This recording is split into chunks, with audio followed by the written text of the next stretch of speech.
語聞き流し10分間、名作リスニング、英語テキストと MP3 ダウンロード、その他の物語は、ホームページよりご利用いただけます。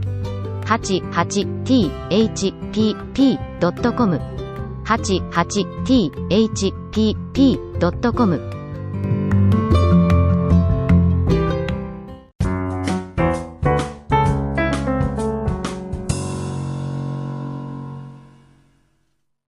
Rapunzel. There were once a man and a woman who had long in vain wished for a child. At length the woman hoped that God was about to grant her desire. These people had a little window at the back of their house from which a splendid garden could be seen, which was full of the most beautiful flowers and herbs. It was, however, surrounded by a high wall, and no one dared to go into it because it belonged to an enchantress, who had great power and was dreaded by all the world. One day the woman was standing by this window and looking down into the garden, when she saw a bed which was planted with the most beautiful rampion, Rapunzel, and it looked so fresh and green that she longed for it. She quite pined away, and began to look pale and miserable. Then her husband was alarmed, and asked, "What ails you, dear wife?" "Ah," she replied, "if I can't eat some of the rampion, which is in the garden behind our house, I shall die." The man, who loved her, thought, "Sooner than let your wife die, bring her some of the rampion yourself, let it cost what it will." At twilight, he clambered down over the wall into the garden of the enchantress, hastily clutched a handful of rampion, and took it to his wife. She at once made herself a salad of it, and ate it greedily. It tasted so good to her, so very good, that the next day she longed for it 3 times as much as before. If he was to have any rest, her husband must once more descend into the garden. In the gloom of evening therefore, he let himself down again, but when he had clambered down the wall he was terribly afraid, for he saw the enchantress standing before him. "How can you dare," said she with angry look, "descend into my garden and steal my rampion like a thief? You shall suffer for it." "Ah," answered he, "let mercy take the place of justice, I only made up my mind to do it out of necessity. My wife saw your rampion from the window, and felt such a longing for it that she would have died if she had not got some to eat." Then the enchantress allowed her anger to be softened, and said to him, "If the case be as you say, I will allow you to take away with you as much rampion as you will, only I make one condition. You must give me the child which your wife will bring into the world. It shall be well treated, and I will care for it like a mother." The man in his terror consented to everything, and when the woman was brought to bed, the enchantress appeared at once, gave the child the name of Rapunzel, and took it away with her. Rapunzel grew into the most beautiful child under the sun. When she was 12 years old, the enchantress shut her into a tower, which lay in a forest, and had neither stairs nor door, but quite at the top was a little window. When the enchantress wanted to go in, she placed herself beneath it and cried, "Rapunzel, Rapunzel, let down your hair to me."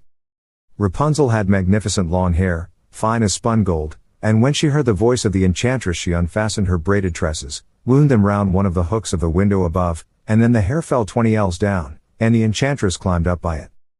After a year or two, it came to pass that the king's son rode through the forest and passed by the tower. Then he heard a song, which was so charming that he stood still and listened. This was Rapunzel, who in her solitude passed her time in letting her sweet voice resound. The king's son wanted to climb up to her, and looked for the door of the tower, but none was to be found.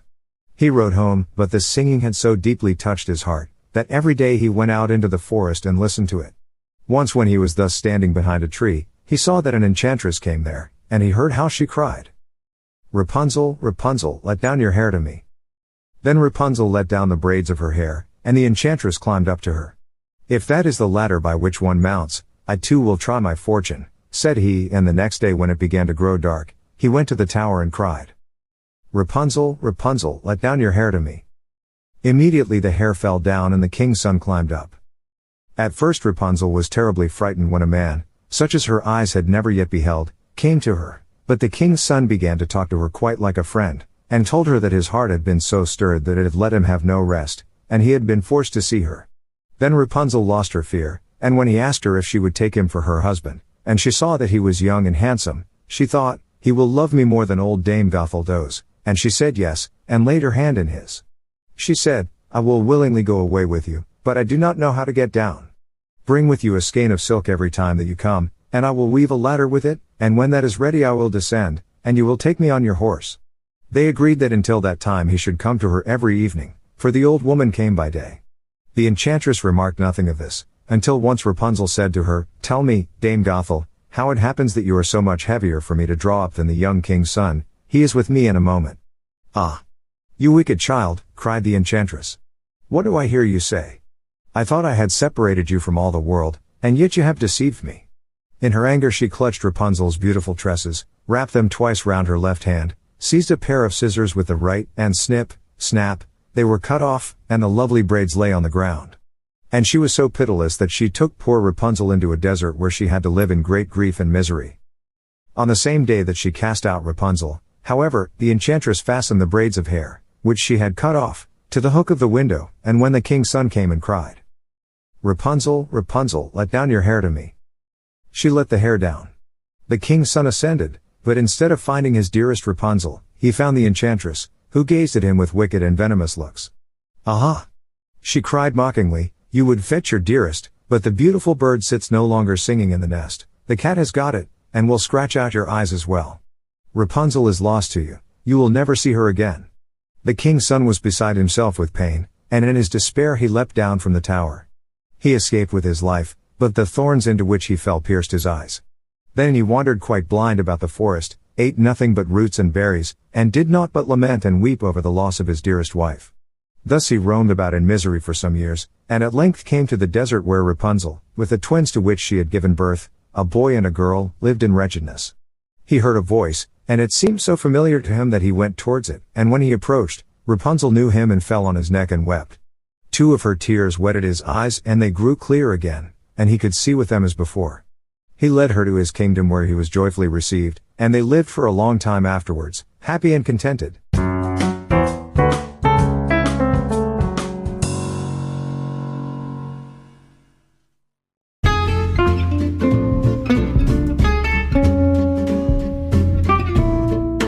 Audiobook, Japanese Dream by Hidemi Woods on sale at online stores or apps. Apple, Audible, Google Play, Nook Audiobooks, 43 available distributors in total.